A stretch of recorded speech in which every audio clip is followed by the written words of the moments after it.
estimadas y estimados, junto con saludarles, les doy la bienvenida a esta presentación de modalidades de atención del parto en presentación cefálica de vértice. Los temas que trataremos durante esta presentación van enfocados principalmente a recordar el marco regulatorio de la asistencia del parto, a la atención del proceso del parto y a profundizar un poco en las distintas modalidades de la atención del parto.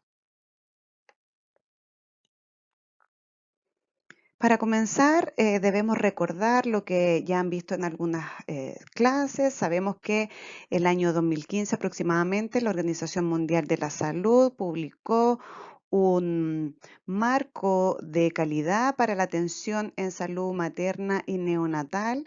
Y de esto es muy importante considerar que este marco contempla dos pilares fundamentales.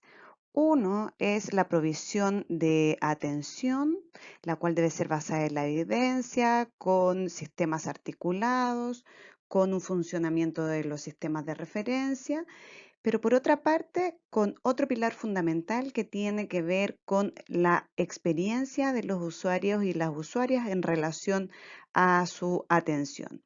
Esto da cuenta del proceso de atención en salud materna y principalmente durante el parto. Y nos permite recordar que no es solo importante el tipo de atención en términos técnicos que realicemos con nuestra usuaria durante la atención de su parto, sino que también la experiencia que ella tenga durante este.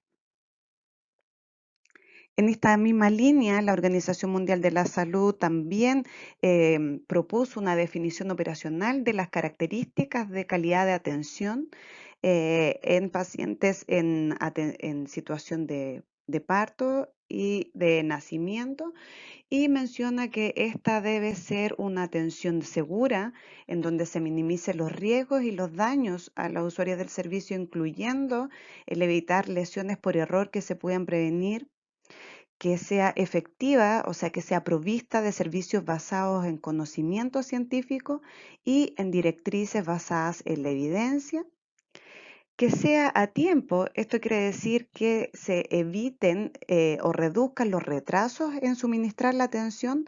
Sin embargo, también es necesario evitar aquellos actos realizados con premura y que tiendan a acelerar procesos que son fisiológicos. Por otra parte, requiere que sea eficiente, o sea, que se maximice el uso de recursos y que se evite el desperdicio, y que sea equitativa. Esto quiere decir que no se debe variar la calidad de la atención debido a ningún tipo de determinante social ni de características personales como son el sexo, el origen étnico, la ubicación geográfica o el nivel socioeconómico de la usuaria. Pero principalmente reporta que debe ser centrada en las personas. Esto quiere decir que independiente del diagnóstico que se tenga, tiene que dar cuenta esta atención de las reales necesidades de las personas, así como también considerar sus preferencias y sus aspiraciones. Y también considerar el origen cultural desde el cual ellas se plantean. Ahora bien, en términos de asistencia del parto es importante considerar que la Organización Mundial de la Salud ya desde el año 85 que da una definición del parto normal que ha sido ratificada en múltiples convenciones. Esta definición es que el periodo del parto corresponde a aquel momento en que se produce la expulsión del recién nacido y de los anexos ovulares, y se define como parto normal aquel que tiene un comienzo espontáneo, que es de bajo riesgo desde su inicio y se mantiene como tal hasta después del alumbramiento. El niño o la niña nacen espontáneamente en presentación cefálica entre las 37 a las 42 semanas y después del nacimiento tanto la mujer o madre como el niño o niña se encuentran en buenas condiciones. En este contexto, la guía de atención personalizada o el manual de atención personalizado del proceso reproductivo del año 2008 plantea objetivos para la asistencia personalizada de un parto fisiológico. Y estos objetivos son lograr una óptima calidad de la asistencia del parto que tiene que ir actualmente enfocada a los nuevos lineamientos de calidad de la Organización Mundial de la Salud, que son los que les acabo de señalar. Por otra parte, tiene como objetivo lograr que las mujeres vivencien el nacimiento de su hija o hija en un ambiente que sea personalizado, seguro, íntimo, junto a su pareja o al acompañante que ella considere pertinente, asegurando siempre un apoyo integral que favorezca la evolución fisiológica del proceso de parto. También generar las condiciones por medio de las cuales la mujer recupere el rol protagónico de este proceso. También se plantea como objetivo crear un ambiente propicio para que al momento del parto se inicie el proceso de formación del vínculo entre la mujer, el padre y el hijo o hija, y reconocer y manejar oportunamente las eventuales complicaciones que se podrían desencadenar de ese proceso. En este marco, también la Organización Mundial de la Salud recientemente, en febrero del año 2018, planteó recomendaciones para los cuidados durante el parto, para una experiencia de parto positiva. Estas recomendaciones van en línea directa de lo planteado anteriormente, que señala que no solo es la provisión del cuidado la que hay que considerar durante la atención del parto, sino que también la experiencia de las mujeres durante este. Estas recomendaciones recopilan evidencia científica que da cuenta de recomendar o no recomendar algunas acciones que se han realizado tradicionalmente y propone otras acciones durante la atención del parto. Para esta presentación nos vamos a enfocar principalmente en la asistencia del parto y ya que ustedes han revisado esta guía en en lo que dice relación a la atención del trabajo de parto. Estas recomendaciones para el periodo expulsivo dan cuenta principalmente de aclarar la definición y duración del periodo expulsivo. Sabemos que el periodo expulsivo es aquel periodo que es comprendido entre la dilatación total del cuello uterino, que corresponde a aproximadamente 10 centímetros, y el nacimiento del recién nacido. Durante este, en general, la mujer tiene un deseo involuntario de pujar como resultado de las contracciones uterinas expulsivas. Es importante considerar que este reflejo voluntario, o sea, reflejo involuntario de pujar puede verse interferido por el uso de analgesia espinal o analgesia peridural. Sin embargo, eso no modifica la definición de este periodo. Lo que se recomienda también es que se debe informar a las mujeres que la duración del periodo expulsivo es variable de una mujer a otra. En los primeros partos, el nacimiento se completa normalmente en 3 horas. Esto quiere decir que sin mediar aceleraciones o intervenciones en primíparas o primigestas, estos partos pueden transcurrir 3 horas desde que se produce la dilatación completa hasta que se produce la expulsión del feto a través del canal del parto. En mujeres multíparas, el nacimiento en general se completa dentro de 2 horas aproximadamente. Esto es importante considerar toda vez que quizá cuando ingresan a sus prácticas clínicas, eh, todavía se den cuenta que una de las prácticas es tender a que este periodo dure menos de lo propuesto por estas recomendaciones. Por tanto, ustedes serán los encargados de ser agentes de cambio y de poder promulgar esta recomendación.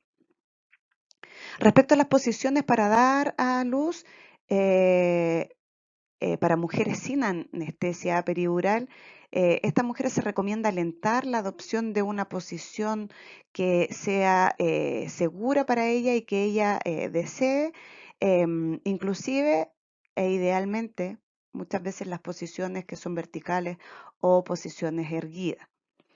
Para mujeres que están con anestesia peridural, respecto a las posiciones, se recomienda alentar la adopción de una posición también que sea de su elección. Esto quiere decir que esta guía deja muy en claro que no porque la mujer esté con anestesia peridural se le debe imponer una posición determinada. En la mayoría de los casos se le impone una posición de litotomía. Sin embargo, estas guías lo que señalan es que no es necesario imponer una posición para dar a luz tanto en las mujeres sin anestesia peridural como en las mujeres con anestesia peridural. Respecto a los métodos para pujar, si la mujer está sin anestesia, se debe alentar y asistir a la mujer en el periodo expulsivo para que siga su propia necesidad de pujar. Esto quiere decir que no es necesario y tampoco está recomendado el pujo forzado, sin deseo de la mujer. Y para mujeres que están con anestesia peridural, en el periodo expulsivo se recomienda retrasar la acción de pujar durante 1 a 2 horas después de la dilatación total de la paciente o hasta que la mujer recupere por sí misma la necesidad de pujar. Esto recomendado sí en los contextos en que se cuente con recursos disponibles para prolongar este periodo y evaluar y controlar adecuadamente la hipoxia perinatal. Por eso es muy importante que durante el proceso del parto igualmente se continúe el control periódico de los latidos cardíacos fetales. Periódico, esto no significa que la mujer deba estar necesariamente con monitorización continua. Respecto a las técnicas para prevenir el traumatismo perineal durante la asistencia del parto, en el caso de las mujeres que están en periodo expulsivo, se recomiendan técnicas para reducir el traumatismo perineal y facilitar el nacimiento espontáneo. Estas consideran los masajes perineales, las compresas tibias en la zona perineal y conducta de protección activa del perineo dependiendo la posición y principalmente considerando las preferencias de la mujer y las opciones que estén disponibles en el contexto de atención. Respecto a las políticas para la episiotomía, se continúa sin recomendar el uso ampliado o de rutina de episiotomía en mujeres que presentan un parto vaginal espontáneo. Y respecto a la presión del fondo uterino, no se recomienda la aplicación de dicha presión para facilitar este periodo. Esto vuelve a reforzar que la maniobra de Christeller, que es aquella maniobra en la cual se presiona el fondo uterino para acelerar el descenso del feto a través del canal del parto, está absolutamente no recomendada. Respecto al alumbramiento, se recomienda el uso de uterotónicos profilácticos para todos los nacimientos para prevenir principalmente la hemorragia posparto durante este. La oxitocina continúa siendo el medicamento uterotónico recomendado para prevenir la hemorragia posparto y para los entornos en que la oxitocina no está disponible se recomienda el uso de uterotónicos inyectables, dentro de ellos la ergometrina o también el misoprostol por vía oral. También se recomienda el pinzamiento tardío del cordón, el cual no debería ser cortado antes de el minuto después del nacimiento, ya que esto favorece resultados de salud y de nutrición para la mujer y para el recién nacido. Por tanto, lo recomendado es que siempre se corte el cordón posterior al minuto de vida, eh, y la salvedad acá es solo si es que el recién nacido requiere reanimación inmediata. Respecto a la tracción controlada del cordón posterior al nacimiento, para los entornos donde existen asistentes obstétricos especializados, se podría recomendar la tracción controlada para los partos vaginales si el prestador de atención de salud y la mujer consideran que esto podría producir una pequeña reducción de las pérdidas hemáticas y en la duración del alumbramiento. Sin embargo, en la práctica actual, si el parto se produjo fisiológicamente, uno puede esperar perfectamente que el alumbramiento se produzca sin esta tracción. Y respecto al masaje uterino, actualmente no se recomienda en forma sostenida como una intervención para prevenir la hemorragia postparto en mujeres en las que se le ha administrado oxitocina en forma profiláctica. Ahora bien, entendiendo el marco regulatorio y las recomendaciones recientemente señaladas, vamos a describir el procedimiento de asistencia al periodo expulsivo en términos generales. Como se señaló anteriormente, se sugiere la aplicación de compresas tibias sobre el perineo en el periodo expulsivo y realizar masajes en la zona perineal. Frente al dolor de la mujer durante el parto, se debe instar a que siga los esquemas respiratorios adecuados entre las contracciones uterinas. Y acá para ustedes es muy importante considerar que el dolor y la manifestación de dolor de las mujeres durante este proceso es lo esperado. Muchas veces en las unidades hospitalarias se tiende a inhibir la reacción de las mujeres frente a este dolor. Sin embargo, lo importante respecto a esta no es necesariamente poner una última dosis de anestesia peridural durante el pulsivo, la cual puede traer efectos secundarios si es que se utiliza durante sino que contener a la mujer y ayudarla a mantener parámetros, una respiración adecuada. También es necesario sugerir a la mujer una posición que ayude el avance y progreso, pero siempre considerando los deseos de ella. Se aconseja para esto utilizar ejercicios de relajación del piso pélvico, adoptar posiciones verticales como de cunclilla, sentada, de rodilla, de lado o siempre considerando la posición que les sea más cómoda y evitando la posición de litotomía. Respecto a la preparación del campo obstétrico, el aseo perineal se debe realizar según la norma vigente. Esto quiere decir que si la mujer viene con un aseo previo, eh, muchas veces no es necesario realizar aseos perineales extras. Sin embargo, siempre hay que considerar el contexto en el cual se está asistiendo el parto. En los contextos hospitalarios, el profesional que asiste el parto debe lavarse quirúrgicamente las manos y antebrazos, vistiéndose luego con ropa y guantes estériles. Ustedes van a leer en muchas partes que no es necesario el uso de ropa y de guantes estériles. Sin embargo, siempre es importante considerar que si se está asistiendo el parto en un contexto intrahospitalario, es necesario evitar el contagio del recién nacido de los microorganismos intrahospitalarios. Si la mujer tiene su parto en el domicilio, quizás sea necesario el uso de guantes en la atención. Sin embargo, es importante considerar que esos microorganismos que están en su casa son microorganismos mucho más amigables para la usuaria que los microorganismos que están en un contexto intrahospitalario.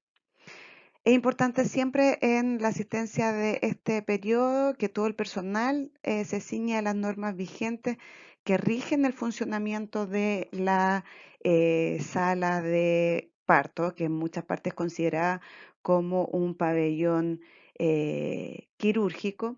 Y esas normas siempre deberían considerar que este lugar para la asistencia del parto debe ser un lugar acogedor para la mujer y no necesariamente un lugar frío que no promueva la sensación de seguridad que necesita una mujer durante este proceso.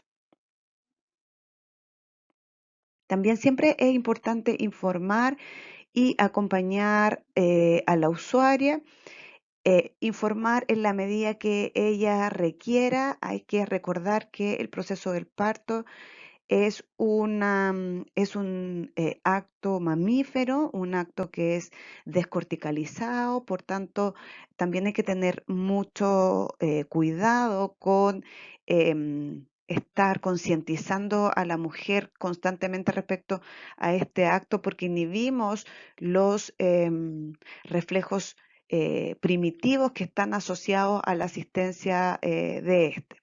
Sin embargo, si se requiere realizar cualquier intervención en el proceso, es necesario que la mujer y su acompañante siempre estén informados respecto a este.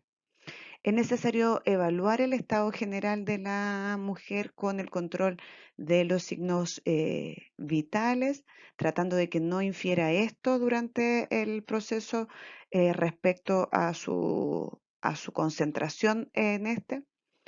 Es necesario evaluar las características de las contracciones y la eficacia de los pujos.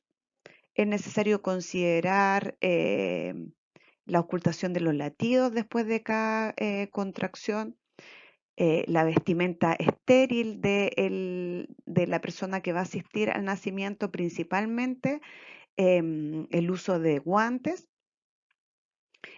Acá es necesario ceñirse a la normativa local, ya que lo más probable es que si las tasas de infección de, de, mm, de la zona vulvar o de las tasas de endometritis son bajas, lo más probable es que no sea necesario el uso em, de vestimenta estéril completamente, o sea, de uso completo de vestimenta estéril.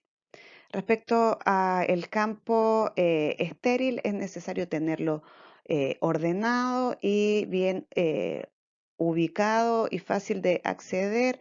Em, También es necesario considerar guiar a la mujer en el caso de que sea necesario, pero solo en el caso de que sea necesario, ya que si se está promoviendo un parto en donde la mujer es dueña de su proceso, aparte de acompañarla, no siempre es necesario irle diciendo qué es lo que ella debe hacer. Se debe realizar amniotomía si es que la mujer se encuentra con membranas íntegras y si esto procede.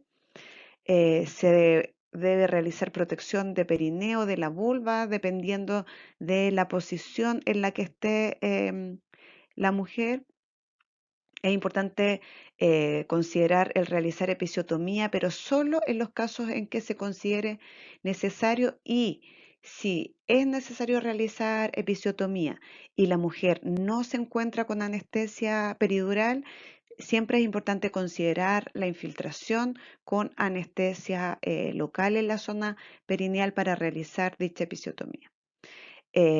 También es importante considerar en esta atención la asistencia de restitución de la cabeza fetal si es que procede. Es necesario Recordar que esta restitución corresponde al último tiempo del mecanismo de, el parto, que corresponde a la rotación externa de la cabeza fetal y al desprendimiento de los hombros, para así que se produzca la expulsión total del recién nacido. Siempre corroborar si es que existen circulares y reducirlas en el caso de que sea necesario.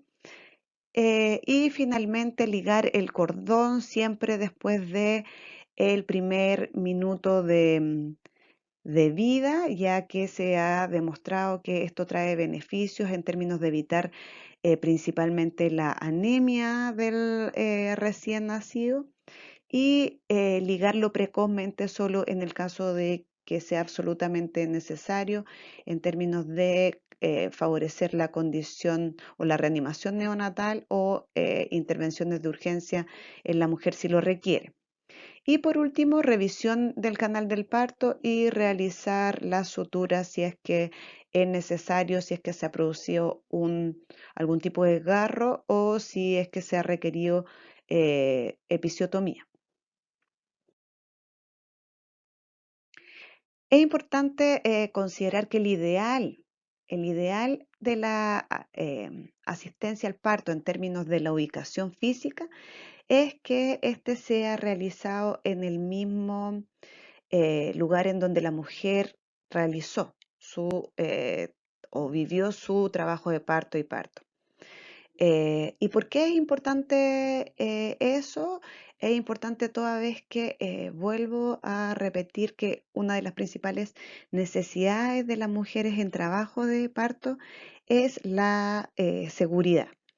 ¿Y qué es lo que le da la seguridad a las mujeres? Es tanto el acompañamiento, el no sentirse abandonadas durante este proceso, así como mantenerse en un lugar que sea acogedor para ella, ya que el traslado desde un lugar a otro siempre produce una sensación de desconocimiento y por tanto de inseguridad. Sin embargo, es importante considerar que en Chile no existe todavía esa condición en todos los lugares de asistencia del parto. Por tanto, en aquellos lugares de asistencia intrahospitalaria en donde el lugar en que se va a asistir el parto no es el mismo de donde la mujer vivió el trabajo de parto, es muy importante considerar el traslado de la mujer a el lugar del parto, nunca sin informarle previamente que se va a realizar este traslado, hacia dónde va a ir, en qué condiciones va a estar y qué es lo que va a pasar con ella, ya que este traslado debe ser informado y se deben aplicar todas las medidas para que la mujer no se sienta intimidada con él. También es necesario considerar la posición que va a adoptar la usuaria en este lugar y siempre informar también a el acompañante, a los familiares y a la unidad de atención inmediata neonatal. Ahora nos referiremos al equipamiento básico que debe existir en una sala de parto, y este debe considerar siempre un lavamanos. Eh, Respecto a la calefacción, más que la calefacción por sí misma, lo que se requiere es que la sala esté a una temperatura aproximada de 25 grados Celsius durante la atención del parto. Una silla para el asistente, lámparas que pueden ser auxiliares, principalmente estas lámparas para revisar el canal del parto, no necesariamente para alumbrar el proceso. Es importante considerar que las contracciones de la mujer durante el trabajo de parto y parto eh, son muchas veces dependiente de la oxitocina endógena que secrete la mujer, y esta oxitocina se secreta en condiciones de mayor oscuridad o luz tenue. Por tanto, es importante considerar que estas lámparas van a ser solo necesarias para la revisión del canal del parto posterior a este. Es necesario considerar una mesa auxiliar para el parto, para poner el material con el cual se va a ligar el cordón, si es que es necesario realizar una episiotomía. Es necesario considerar el lugar en donde se va a asistir el parto. Este puede ser una silla, una cama o un piso de parto con arco, que es necesario para adoptar las distintas posiciones a la cual puede acceder la mujer. Eh, También es necesario considerar una cama que sea adecuada para el posparto inmediato. Muchas veces existen camas en que la mujer podría tener el parto, y también para que pueda vivir su posparto inmediato. Es necesario considerar la ropa para la mujer. Sin embargo, muchas veces o actualmente ya no es necesario que la mujer tenga un tipo de camisón especial, sino que ella puede tener su parto con la ropa que ella lleva puesta. Lo que sí es importante considerar sabanillas principalmente para secar y para abrigar al recién nacido, em, lo cual nunca debe ser vigoroso, ya que es importante considerar que para esto la sala va a estar siempre o debería estar siempre a no menos de 25 grados.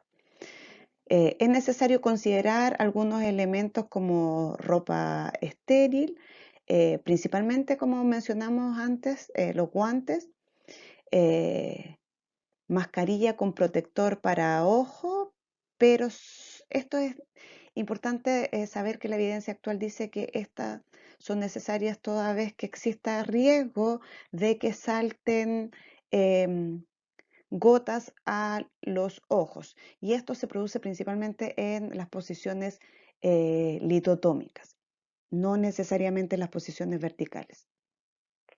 También es importante considerar pecheras si es que no se utiliza ropa estéril, principalmente para evitar mancharse el uniforme durante la asistencia del parto. Muebles con insumos para la asistencia del parto, que están detallados en la diapositiva, y elementos para considerar los signos vitales y para ocultar los latidos, y para realizar también la asepsia tanto de la paciente como del lugar en el caso de que sea necesario.